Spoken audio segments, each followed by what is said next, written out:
2 amis allemands, mais installés aux USA entre les 2 guerres, ont monté une affaire de vente de tableaux à de riches clients. L'un d'eux, Martin Schulz, joué par Thierry, a décidé de retourner en Allemagne en 1932 pour repérer des artistes et envoyer leurs tableaux aux USA afin de les vendre plus cher. Le second, Max, juif et joué par moi-même, est resté aux États-Unis afin de faire fructifier leur affaire commune.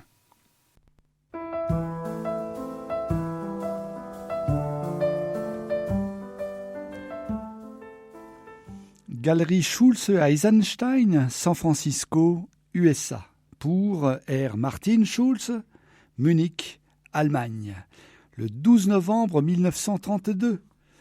Mon cher Martin, te voilà de retour en Allemagne, comme je t'envie. Je n'ai pas revu ce pays depuis mes années d'étudiant, mais le charme d'Unter den Linden, la grande avenue de Berlin, agit encore sur moi, tout comme la largeur de vue, la liberté intellectuelle, les discussions, la musique, la camaraderie enjouée que j'ai connue là-bas. Et voilà que maintenant on en a même fini avec l'arrogance prussienne et le militarisme. C'est une Allemagne démocratique que tu retrouves, une terre de culture où une magnifique liberté politique est en train de s'instaurer. Il y fera bon vivre. Ta nouvelle adresse a fait grosse impression sur moi, et je me réjouis que la traversée ait été si agréable pour Elsa et les rejetons. Personnellement, je ne suis pas aussi heureux que toi. Le dimanche matin, je me sens désormais bien seul, un pauvre célibataire sans but dans la vie. Mon dimanche américain, c'est maintenant au-delà des vastes mers que je le passe en pensée. Je revois la grande vieille maison sur la colline, la chaleur de ton accueil. Une journée que nous ne passons pas ensemble est toujours incomplète, m'assurais-tu. Et notre chère Elsa, si gaie, qui accourait vers moi, radieuse, en s'écriant « Max, Max !»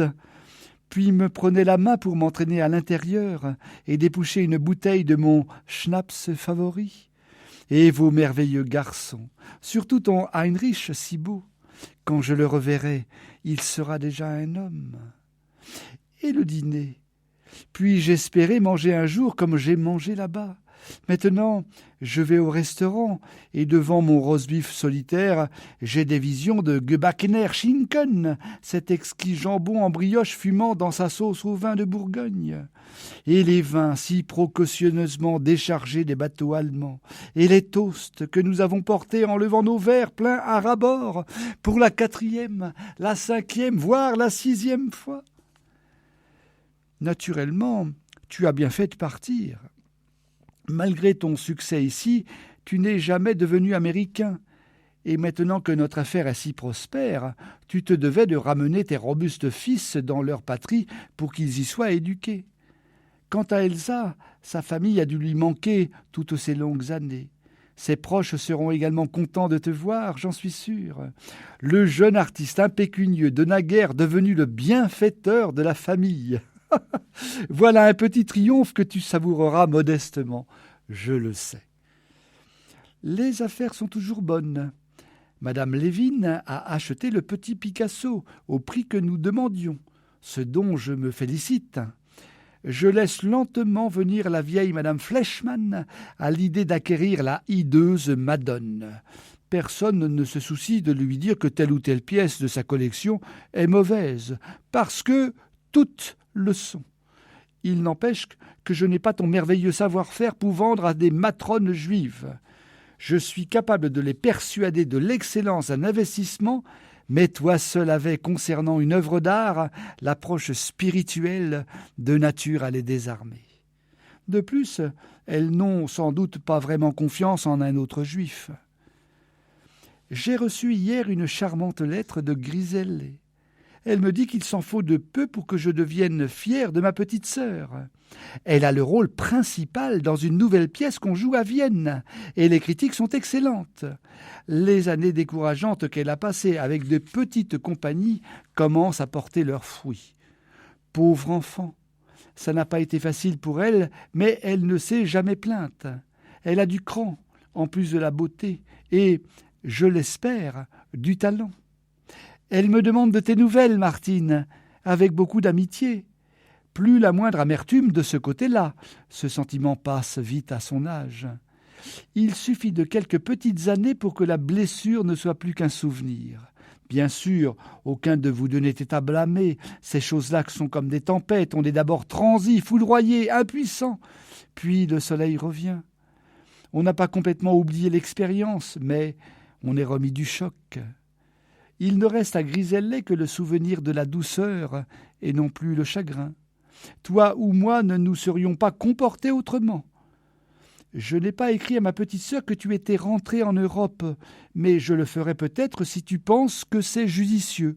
Elle ne se lie pas facilement, et je sais qu'elle serait contente de sentir qu'elle a des amis non loin d'elle.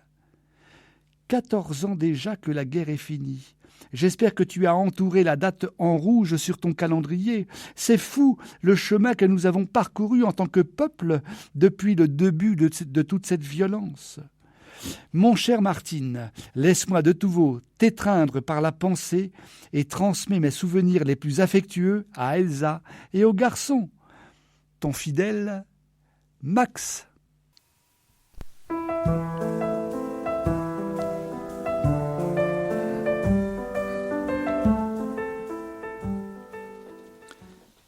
Le 10 décembre 1932, à Max Eisenstein, Galerie Schulze, Eisenstein, San Francisco. Max, mon cher vieux compagnon, merci de la promptitude avec laquelle tu m'as envoyé les comptes et le chèque. Mais ne te crois pas obligé de me commenter nos affaires avec un tel luxe de détails. Tu sais que je suis d'accord avec tes méthodes. D'autant qu'ici, à Munich, je suis débordé avec mes nouvelles activités. Nous sommes installés, mais quelle agitation! Comme je te l'ai dit, il y avait longtemps que cette maison me trottait dans la tête. Et je l'ai eue pour un prix dérisoire. 30 pièces et un parc de 5 hectares et demi. Tu n'en croirais pas tes yeux. Mais il est vrai que tu ignores à quel niveau de misère est réduit notre pauvre pays. Les logements de service, les écuries et les communs sont très vastes. Et crois-le ou non, pour les 10 domestiques que nous avons ici, nous payons le même prix que pour les 2 seuls que nous avions à San Francisco. Aux tapisseries et autres pièces que nous avions expédiées par bateau, s'ajoutent nombre de beaux meubles que j'ai pu me procurer sur place. Le tout est d'un effet somptueux. Nous sommes donc très admirés, pour ne pas dire enviés ou presque. J'ai acheté 4 services de table de la porcelaine la plus fine, une profusion de verres en cristal et une argenterie devant laquelle Elsa est en extase. À propos d'Elsa, non, c'est trop drôle, voilà qui va sûrement t'amuser. Je lui ai offert un lit énorme, gigantesque, un lit comme on n'en avait jamais vu, comme un lit double, avec des montants de bois sculptés, vertigineux. En l'occurrence, j'ai dû faire fabriquer sur mesure des draps de lin. Elsa riait comme une gamine en le racontant à sa grand-mère.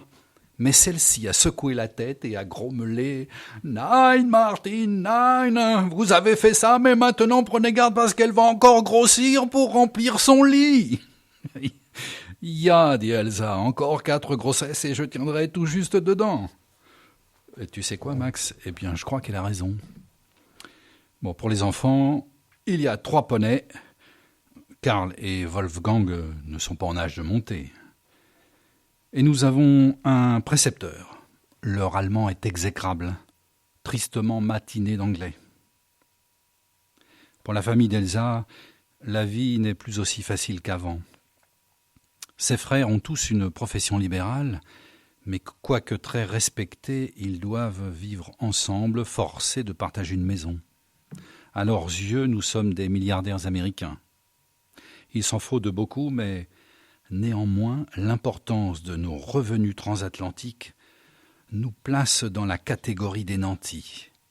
Les comestibles de qualité sont extrêmement chers et les troubles politiques sont fréquents, même maintenant sous la présidence de Hindenburg, un grand libéral que j'admire beaucoup. D'anciennes relations me pressent déjà de participer à la gestion municipale. J'y songe. Un statut officiel pourrait être tout à notre avantage, localement. Quant à toi, mon bon Max, ce n'est pas parce que nous t'avons abandonné que tu dois devenir un misanthrope. Trouve-toi immédiatement une gentille petite femme, bien gironde, qui sera aux petits soins pour toi et te nourrira comme un roi, le tout dans la bonne humeur. Crois-moi, ma prescription est bonne, même si elle me fait sourire. Tu me parles de Grisella. Cet amour de fille a bien gagné son succès. Je m'en réjouis avec toi. Encore que, même aujourd'hui, le fait qu'elle est obligée de se battre pour réussir me révolte. N'importe quel homme peut comprendre qu'elle était faite pour le luxe et la dévotion, pour une vie facile et charmante, où le bien-être épanouirait sa sensibilité. Ses yeux noirs reflètent une âme grave, mais aussi quelque chose de dur comme l'acier et de très audacieux. C'est une femme qui ne fait rien, ni ne donne rien à la légère. Hélas, cher Max, comme toujours, je me trahis. Tu as gardé le silence durant notre aventure orageuse, mais tu sais combien ma décision m'a coûté. Tu ne m'as fait aucun reproche, à moi, ton ami, quand ta petite sœur souffrait. Et j'ai toujours senti que tu savais que je souffrais également, et pas qu'un peu. Mais que pouvais-je faire ? Il y avait Elsa, et mes fils encore petits. Toute autre décision eût été inopportune. Pourtant, je garde pour Grisella une tendresse qui survivra à son probable mariage ou à sa liaison avec un homme autrement plus jeune que moi. Tu sais, l'ancienne plaie s'est refermée, mais parfois la cicatrice me lancine encore. Bien sûr que tu peux lui donner notre adresse. Nous sommes si près de Vienne qu'elle aura ainsi l'impression de n'avoir qu'à tendre la main pour avoir un foyer. Tu te doutes qu'Elsa, qui ignore les sentiments que Grisella et moi avons éprouvés l'un pour l'autre, recevrait ta sœur avec la même affection qu'elle t'a reçue. Oui, il faut que tu lui dises que nous sommes ici, et que tu la pousses à prendre contact avec nous. Félicite-la chaleureusement de notre part pour son beau succès. Elsa me demande de te faire ses amitiés, et Heinrich brûle de dire « hello » à son oncle Max. Nous ne t'oublions pas, petit Max. De tout cœur avec toi, Martine.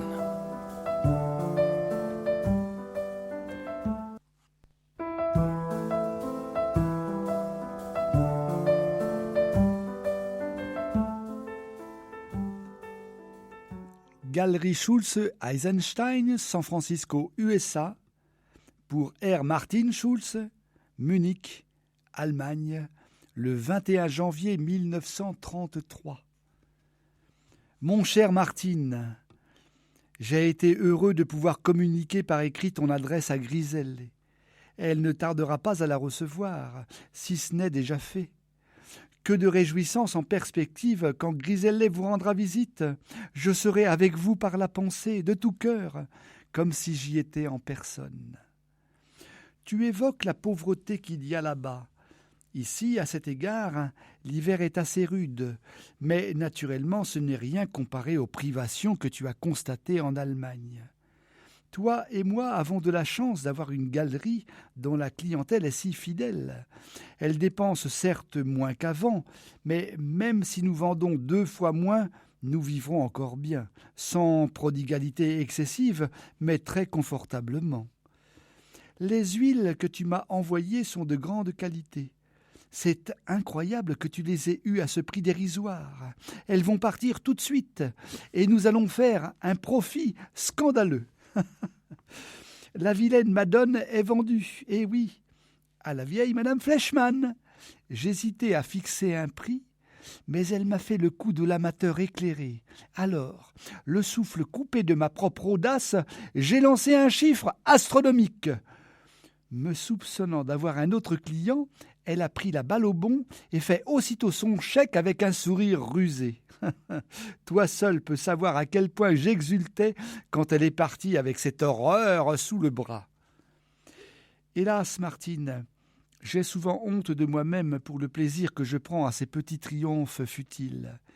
Toi, en Allemagne, avec ta maison de campagne et ta richesse que tu étales aux yeux de la famille d'Elsa, et moi en Amérique, jubilant parce que j'ai roulé une vieille écervelée en la persuadant d'acheter une monstruosité. Quel apogée pour 2 hommes de 40 ans. Est-ce pour cela qu'on vit ? Pour gagner de l'argent par des procédés douteux et en faire étalage aux yeux de tous ? Je ne cesse de me faire des reproches, mais je continue comme avant. Malheureusement, nous sommes tous embarqués sur la même galère. Nous sommes futiles et malhonnêtes parce que nous devons triompher de personnes futiles et malhonnêtes. Si ce n'est pas moi qui vends notre horreur à Madame Fleischmann, c'est quelqu'un d'autre qui lui en vendra une pire. C'est une fatalité qu'il faut bien accepter. Heureusement qu'il existe un havre où l'on peut toujours savourer une relation authentique, le coin du feu chez un ami auprès duquel on peut se défaire de ses petites vanités et trouver chaleur et compréhension. Un lieu où les égoïsmes sont caducs et où le vin, les livres et la conversation donnent un autre sens à la vie. Là, on a construit quelque chose que la fausseté ne peut atteindre. On s'y sent chez soi. Qui est cet Adolf Hitler qui semble en voie d'accéder au pouvoir en Allemagne ? Ce que je lis sur son compte m'inquiète beaucoup. Embrasse les gosses et notre abondante Elsa de la part de ton affectionné Max.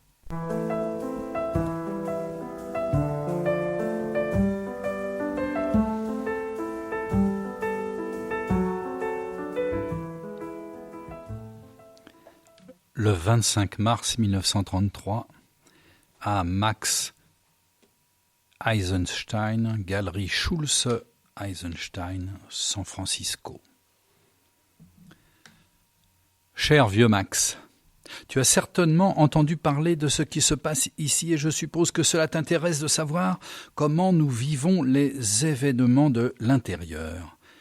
Franchement, Max, je crois qu'à nombreux d'égards, Hitler est bon pour l'Allemagne. Mais je n'en suis pas sûr. Maintenant, c'est lui qui, de fait, est le chef du gouvernement. Je doute que Hindenburg lui-même puisse le déloger du fait qu'on l'a obligé à le placer au pouvoir. L'homme électrise littéralement les foules. Il possède une force que seul peut avoir un grand orateur doublé d'un fanatique. Mais je m'interroge, est-il complètement sain d'esprit ? Ces escouades en chemise brune sont issues de la populace. Elles pillent. Et elles ont commencé à persécuter les Juifs. Mais il ne s'agit peut-être là que d'incidents mineurs. La petite écume trouble qui se forme en surface quand bouillonne le chaudron d'un grand mouvement. Car je te le dis, mon ami, c'est à l'émergence d'une force vive que nous assistons dans ce pays. Une force vive. Les gens se sentent stimulés. On s'en rend compte en marchant dans les rues, en entrant dans les magasins. Ils se sont débarrassés de leur désespoir, comme on enlève un vieux manteau. Ils n'ont plus honte, ils croient de nouveau à l'avenir. Peut-être va-t-on trouver un moyen de mettre fin à la misère. Quelque chose, j'ignore quoi, va se produire. On a trouvé un guide. Pourtant, prudemment, je me dis tout bas, où cela va-t-il nous mener ? Vaincre le désespoir nous engage souvent dans des directions insensées. Naturellement, je n'exprime pas mes doutes en public, puisque je suis désormais un personnage officiel au service du nouveau régime. Je clame au contraire ma jubilation sur tous les toits. Ceux d'entre nous, les fonctionnaires de l'administration locale, qui tiennent à leur peau sont prompts à rejoindre le national-socialisme. C'est le nom du parti de Herr Hitler. Mais en même temps, cette attitude est bien plus qu'un expédient. C'est la conscience que nous, le peuple allemand, sommes en voie d'accomplir notre destinée, que l'avenir s'élance vers nous, telle une vague prête à déferler. Nous aussi, nous devons bouger, mais dans le sens de la vague, et non à contre-courant. De graves injustices se commettent encore aujourd'hui. Les troupes d'assaut célèbrent leur victoire, et chaque visage ensanglanté qu'on croise vous fait secrètement saigner le cœur. Mais tout cela est transitoire. Si la finalité est juste, ces incidents passagers seront vite oubliés. L'histoire s'écrira sur une page blanche et propre. La seule question que je me pose désormais, Vois-tu, tu es le seul à qui je puisse me confier, et celle-ci, la finalité est-elle juste?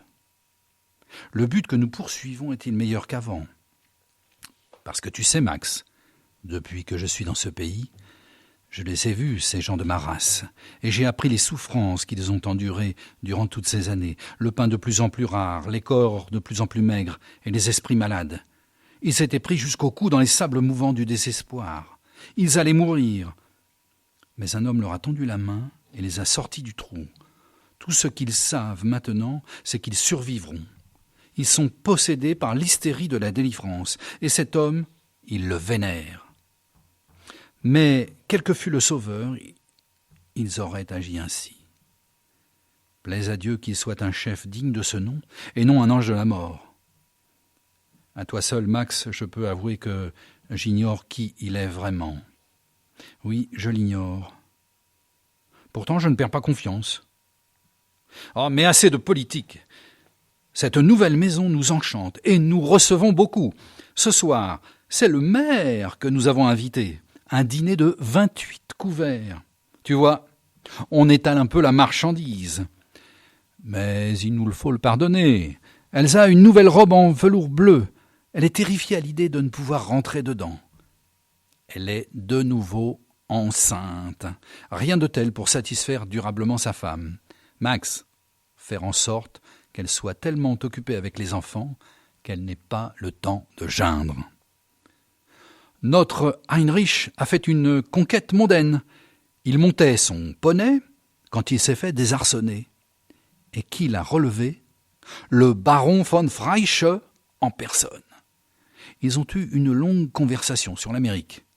Puis un jour, le baron est passé chez nous et nous lui avons offert le café. Il a invité Heinrich à déjeuner chez lui la semaine prochaine.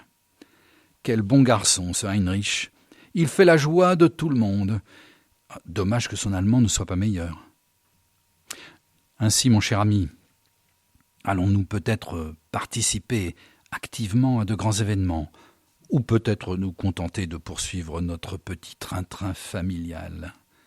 Mais nous ne renoncerons jamais à l'authenticité de cette amitié dont tu parles de façon si touchante. Notre cœur va vers toi au-delà des vastes mers, et quand nous remplissons nos verres, nous ne manquons jamais de boire à la santé de l'oncle Max. Souvenir affectueux. Martine!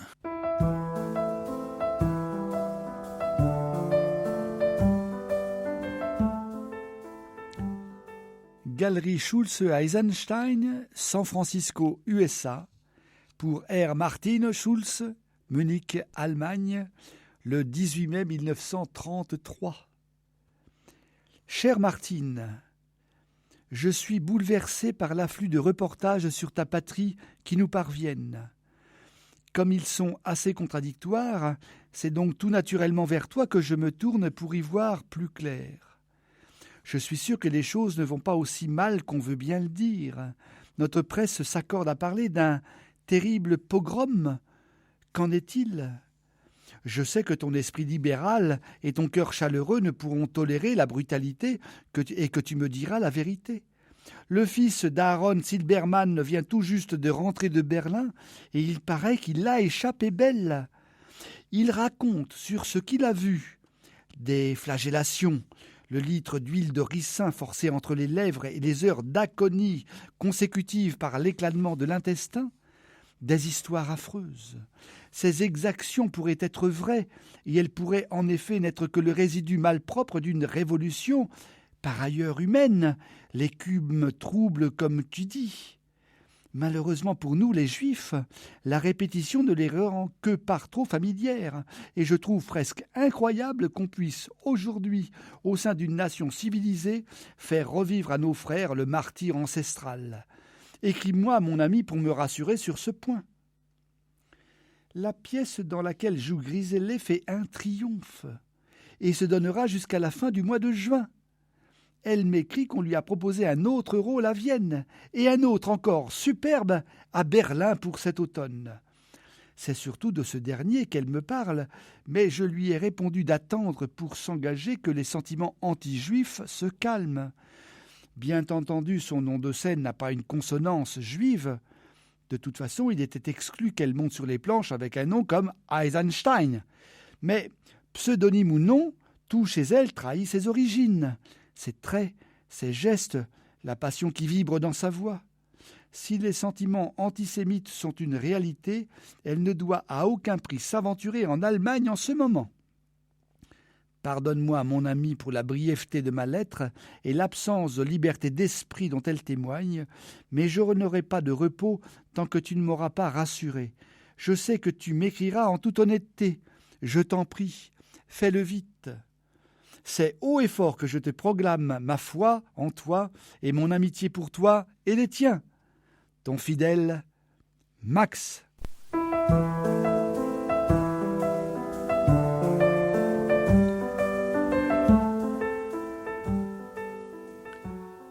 Le 9 juillet 1933, à Max Eisenstein, Galerie Schulze Eisenstein, San Francisco.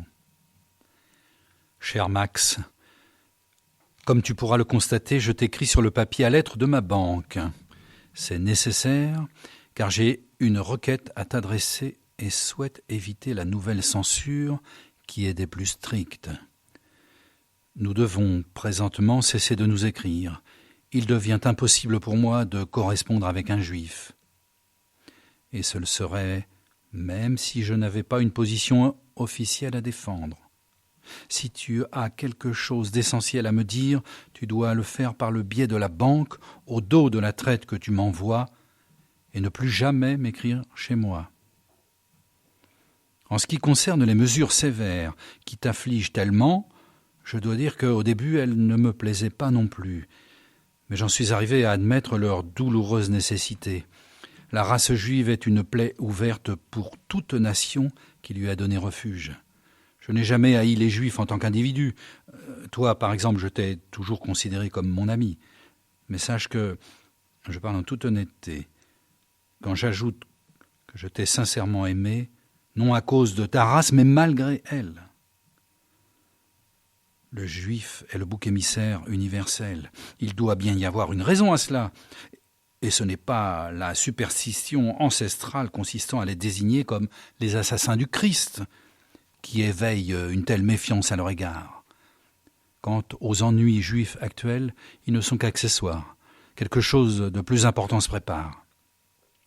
Si seulement je pouvais te montrer, non, t'obliger à constater la renaissance de l'Allemagne sous l'égide de son vénéré chef. Un si grand peuple ne pouvait pas rester éternellement sous le joug du reste du monde. Après la défaite, nous avons plié les Chines pendant 14 ans. Pendant 14 ans, nous avons mangé le pain amer de la honte et bu le brouet clair de la pauvreté. Mais maintenant, nous sommes des hommes libres. Nous nous redressons, conscients de notre pouvoir. Nous relevons la tête face aux autres nations. Nous purgeons notre sang de ces éléments impurs. C'est en chantant que nous parcourons nos vallées. Nos muscles vibrent, impatients de s'atteler à un nouveau labeur, et nos montagnes résonnent des voix de Wotan et de Thor, les anciens dieux de la race germanique. Mais non, tout en écrivant et en me laissant aller à l'enthousiasme suscité par ces visions si neuves, je me dis que tu ne comprendrais pas à quel point tout cela est nécessaire pour l'Allemagne. Tu ne t'attacheras, je le sais, qu'aux ennuis de ton propre peuple. Tu refuseras de concevoir que quelques-uns doivent souffrir pour que des millions soient sauvés.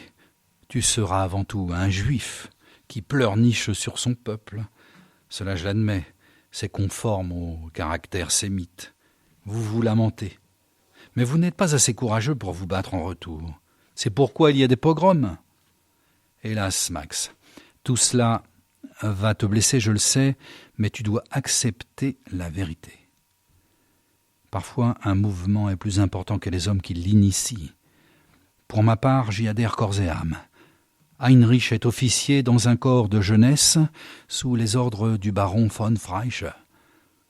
Le nom de ce dernier rehausse encore notre maison car il rend souvent visite à Heinrich et à Elsa, qu'il admire beaucoup. Quant à moi, je suis débordé de travail. Elsa ne s'intéresse guère à la politique, elle se contente d'adorer notre noble chef. Elle se fatigue vite ce dernier mois. Cela peut signifier que le bébé arrivera plus tôt que prévu. Ce sera mieux pour elle quand le dernier de nos enfants sera né. Je regrette qu'on doive mettre ainsi fin à notre correspondance, Max. Il n'est pas exclu que nous nous retrouvions un jour sur un terrain où nous pourrons développer une meilleure compréhension mutuelle. Cordialement, Martin Schulz.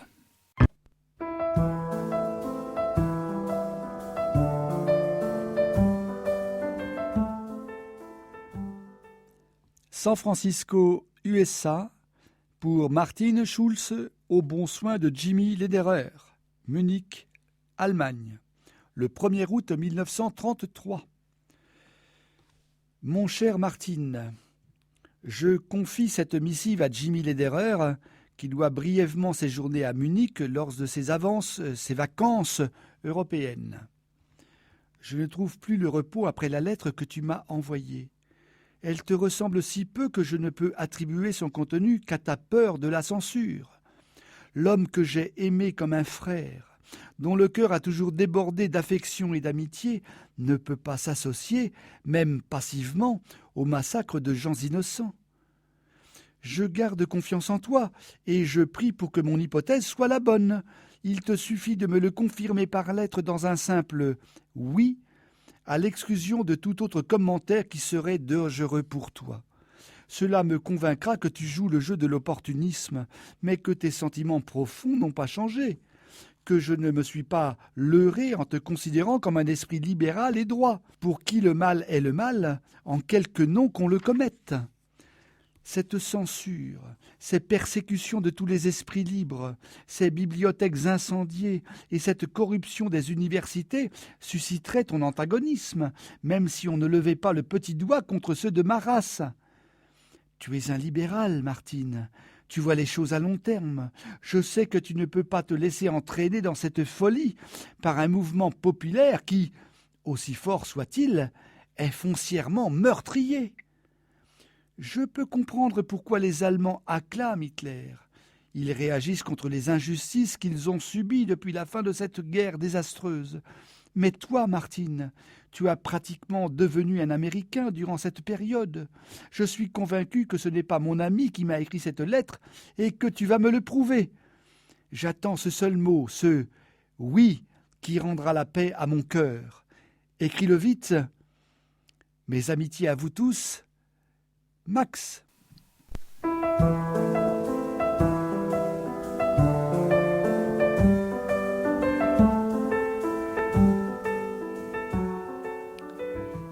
Le 18 août 1933, à Mr. Max Eisenstein, Galerie Schulz-Eisenstein, San Francisco. Cher Max, on m'a remis ta lettre. La réponse est non. Tu es un sentimental. Tu ignores que les hommes ne sont pas tous faits sur le même modèle que toi. Tu leur colles une gentille petite étiquette de libéral et tu t'imagines qu'ils vont agir en conséquence. Tu te trompes. Moi, un libéral quasiment américain ? Jamais. Un patriote allemand. Un libéral est un homme qui ne croit pas à l'action. Il se contente de tenir des discours creux sur les droits de l'homme. Il fait tout un tapage sur la liberté d'expression. Mais qu'est-ce que la liberté d'expression ? Tout juste une bonne occasion de rester assis sur son derrière en critiquant ceux qui agissent. Existe-t-il plus futile qu'un libéral ? Non. Et je connais bien l'espèce pour en avoir fait partie. Ils reprochent au gouvernement leur passivité, leur incapacité d'instaurer le changement. Mais lorsqu'un vrai chef émerge, un homme actif qui se met à la tâche, quelle est alors la position du libéral ? Il est contre. Pour le libéral, tout changement est mauvais. Ce que tu nommes chez les bons esprits la vue à long terme des événements n'est qu'une peur intense de se retrousser les manches pour faire. Ils adorent les mots et les nobles préceptes, mais ils sont parfaitement inutiles à ceux qui font le monde. Seuls ces derniers, les hommes d'action, comptent. Et ici, en Allemagne, un de ces hommes énergiques est sorti du rang. Et je me rallie à lui. Non, comme tu le suggères, parce que, submergé par un courant, je ne peux faire autrement, mais par libre choix. Maintenant, je suis vraiment un homme. Avant, je n'étais qu'une voix. Je ne m'interroge plus sur la finalité de notre action, elle est vitale, donc elle est bonne. Si elle était mauvaise, elle ne susciterait pas autant d'enthousiasme. Tu dis que nous persécutons les libéraux, que nous brûlons les livres. Tu devrais te réveiller. Est-ce que le chirurgien qui enlève un cancer fait preuve de ce sentimentalisme niais? Il taille dans le vif, sans état d'âme. Oui, nous sommes cruels. La naissance est un acte brutal. Notre renaissance l'est aussi. Mais quelle jubilation de pouvoir enfin redresser la tête! Comment un rêveur comme toi pourrait-il comprendre la beauté d'une épée dégainée? C'est ce qu'est notre fureur. Mais tu n'as jamais rencontré un Hitler. Tu m'obliges à te répéter que tu ne dois plus m'écrire. Nous ne sommes plus en sympathie, tu devrais t'en rendre compte. Martin Schulz.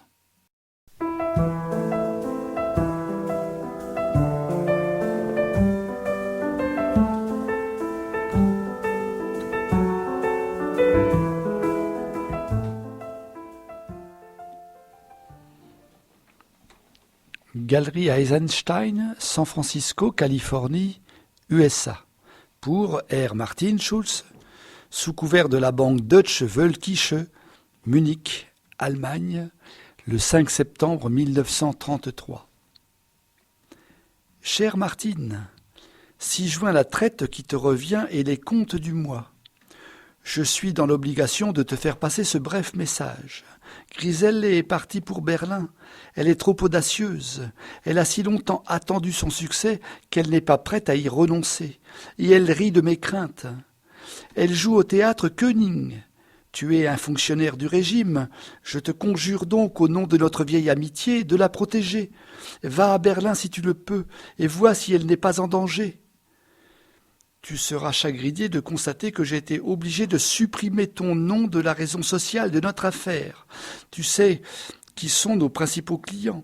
Ils n'achèteront plus rien dans une maison qui porte un nom allemand. Je ne peux pas discuter de ton changement d'attitude, mais tu dois me comprendre. Je ne m'attendais pas à te voir prendre les armes pour mon peuple parce qu'il est mon peuple, mais simplement parce que tu étais un homme esprit de justice. Je te confie mon imprudente Griselle.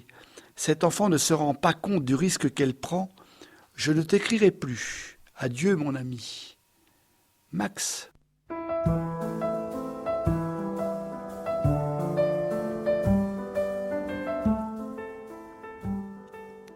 Galerie Eisenstein, Californie, USA, pour R. Martin Schulz, sous couvert de la banque Deutsche Völkische, Munich, Allemagne, 5 novembre 1933. Martine, je t'écris de nouveau car j'y suis obligé. Un sombre pressentiment m'habite. J'ai écrit à Griselle dès que j'ai su qu'elle était à Berlin, et elle m'a répondu un mot très bref. Les répétitions se passaient brillamment et la pièce devait être incessamment à l'affiche.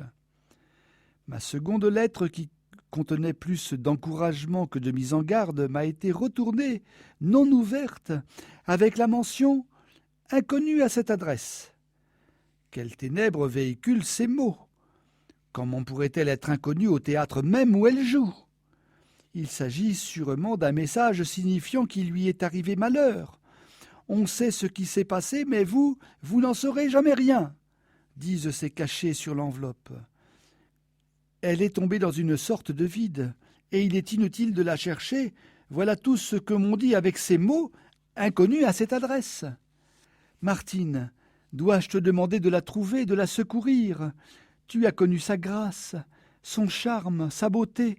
Elle t'a donné ce qu'elle n'a donné à aucun autre homme, son amour. N'essaie pas de m'écrire. Je sais que je n'ai même pas besoin de te demander ton aide. D'apprendre qu'elle est sans doute en danger suffit.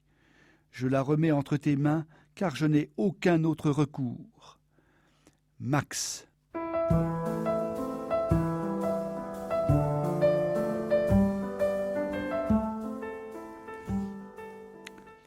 Galerie Eisenstein, Californie, USA, pour R. Martin Schulz, sous couvert de la banque Deutsche Völkische, Munich, Allemagne, le 23 novembre 1933.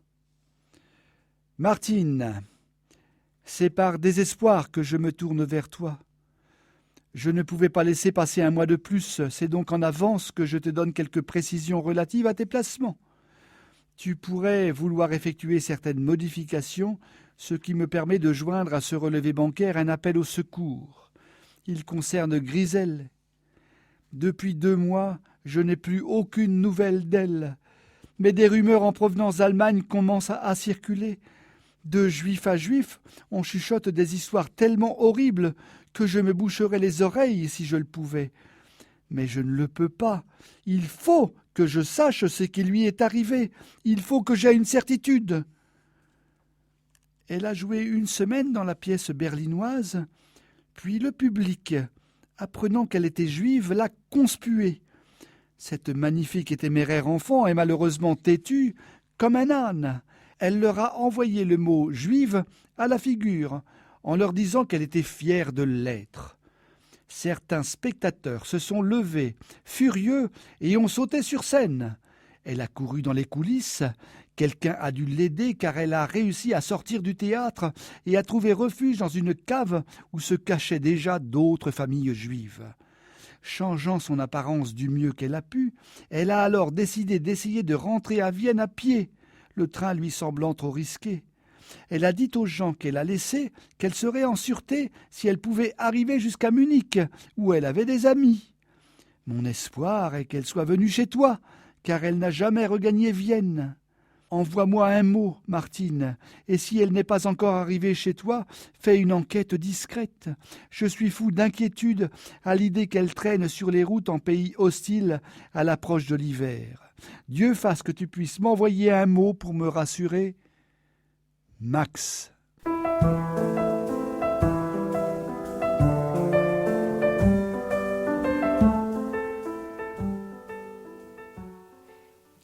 Le 8 décembre 1933, Mr. Max Eisenstein, Galerie Eisenstein, San Francisco.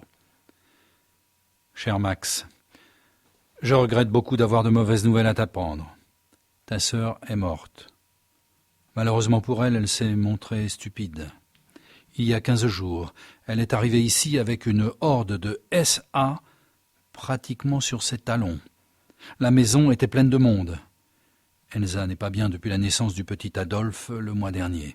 Le médecin était là, ainsi que 2 infirmières, tous les domestiques et les enfants qui couraient partout. Par chance, c'est moi qui ai ouvert la porte. Tout d'abord, j'ai cru voir une vieille femme, puis j'ai vu son visage. Et j'ai vu aussi les SA qui passaient déjà devant les grilles du parc.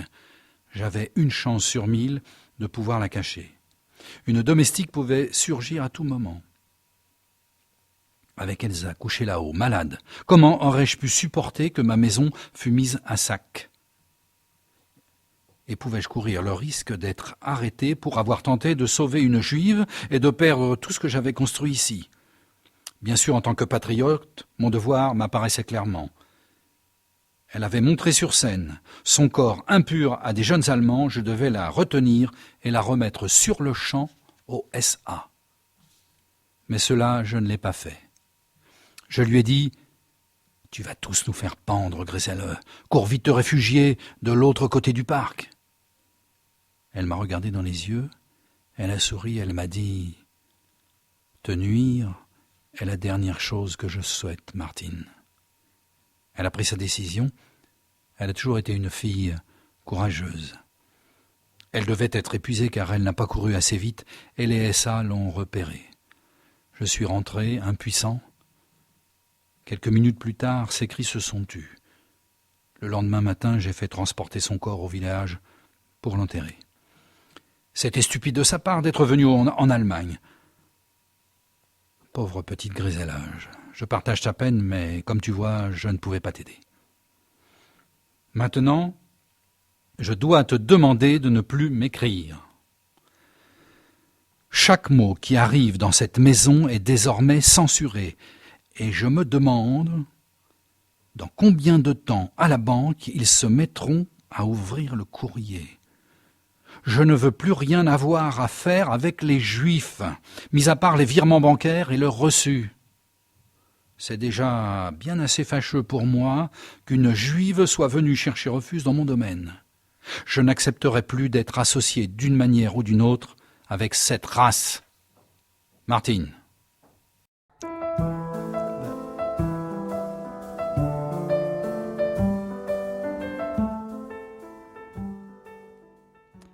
Cablogramme pour Martin Schulz, Munich, le 2 janvier 1934. Tes termes acceptés. Vérification compte du 12 novembre montre 13% de mieux. Le 2 février, quadruple assuré. Exposition peintre non accréditée, Berlin, 1er mai. Prépare-toi, partir Moscou si marché s'ouvre inopinément. Instruction financière postée, nouvelle adresse, Eisenstein.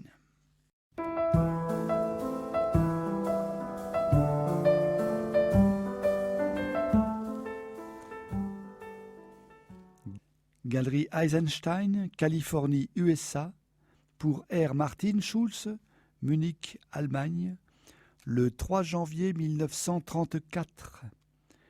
Très chère Martine, n'oublie pas l'anniversaire de grand-maman. Elle aura 64 ans le 8.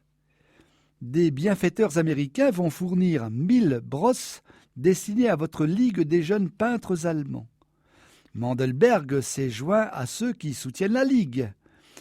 Il faudrait que tu envoies 11 reproductions de Picasso de 20 par 90 aux diverses succursales de notre galerie, le 25 janvier, pas plus tôt, à dominante rouge et bleue. Nous pouvons te verser $8000 sur cette transaction. Commence le nouveau livre de contes numéro 2. Nos prières t'accompagnent, cher frère. Eisenstein.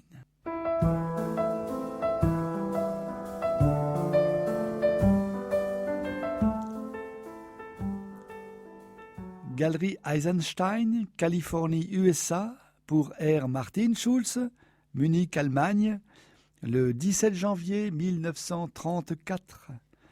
Martine, cher frère, bonne nouvelle. Notre stock atteignait 116 il y a 5 jours.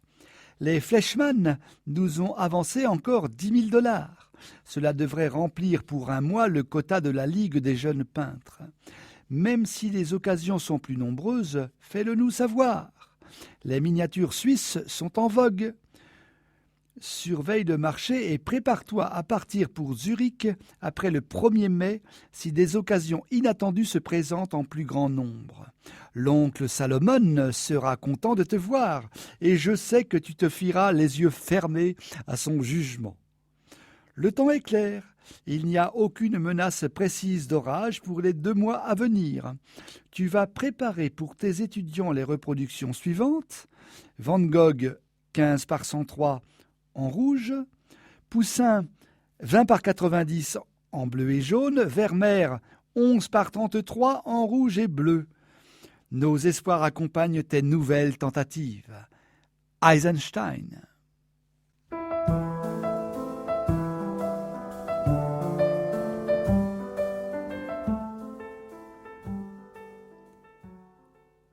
Galerie Eisenstein, Californie, USA. Le 29 janvier 1934. Chère Martine, ta lettre est arrivée par erreur au 457 Gary Street. Tante Reba dit de dire à Martine d'écrire plus brièvement et surtout plus clairement pour que ses amis puissent comprendre de quoi elle parle. Je suis sûr que tout le monde attend avec impatience la réunion de famille du 15. Tu seras fatigué après toutes ces festivités et tu souhaiteras peut-être amener ta famille avec toi lors de ton voyage à Zurich. Néanmoins, avant de partir, En vue de l'exposition conjointe qui aura lieu en mai ou avant, tu dois fournir à nos succursales de la Ligue des jeunes peintres allemands les reproductions suivantes. Picasso 17 par 81 en rouge, Van Gogh 5 par 42 en blanc, Rubens 15 par 204 en bleu et jaune. Nous sommes avec toi par la prière, Eisenstein.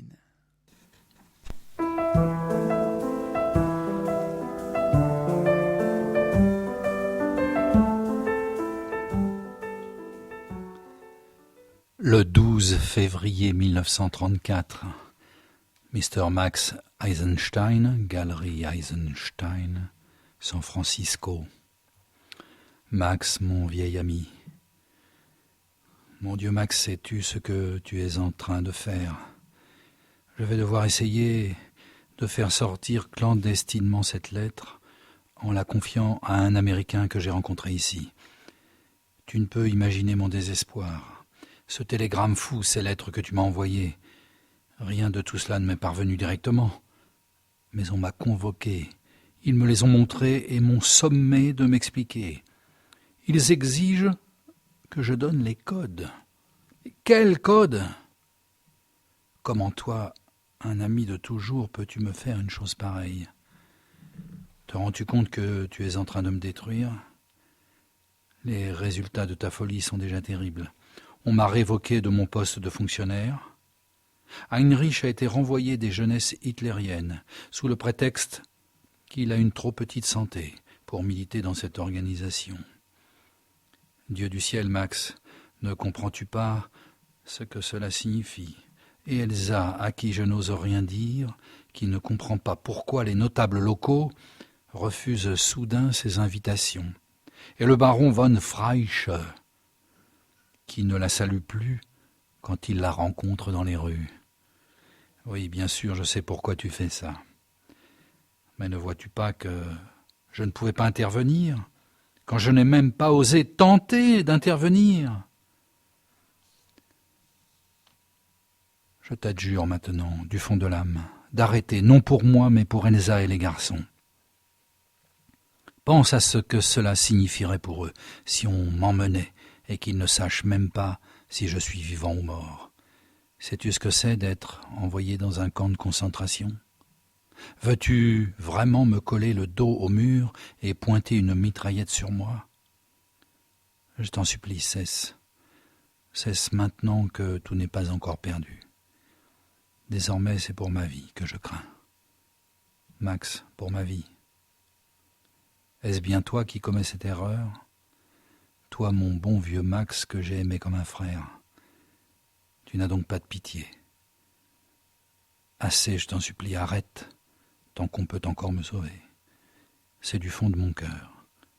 Remplis pour toi d'une vieille affection que je t'implore. Martine.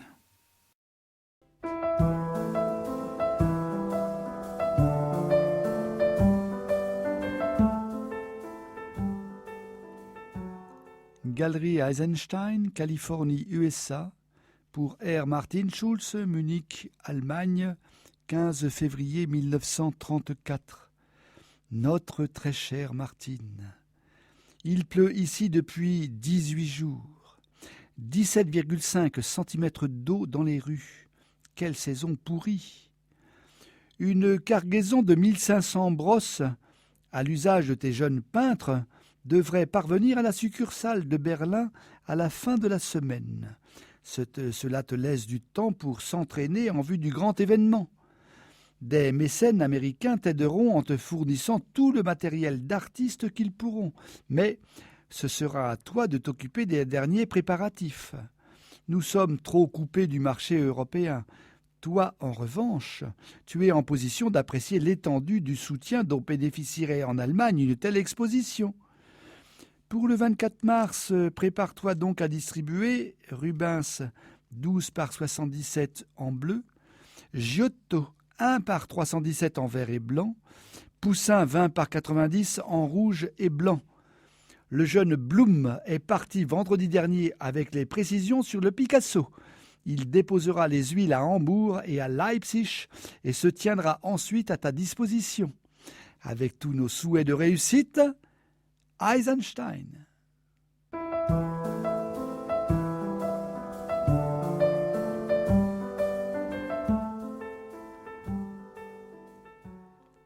Galerie Eisenstein, San Francisco, USA, le 3 mars 1934. Martine, notre frère, le cousin Julius vient d'avoir 2 garçons de 4,5 kilos. Toute la famille se réjouit. Nous considérons le succès de ta prochaine exposition d'artistes comme assuré. La dernière cargaison de toile a été retardée en raison de certains problèmes concernant les communications internationales, mais elle parviendra en temps voulu à tes associés berlinois. Tu peux considérer que la reproduction de la collection est achevée. Ton meilleur soutien devrait provenir des enthousiastes de Picasso, mais ne néglige aucune autre piste. Nous laissons les plans finaux à ta discrétion, mais fais en sorte d'avancer la date de l'exposition pour qu'elle soit un vrai succès. Que le Dieu de Moïse soit à ta droite. Eisenstein.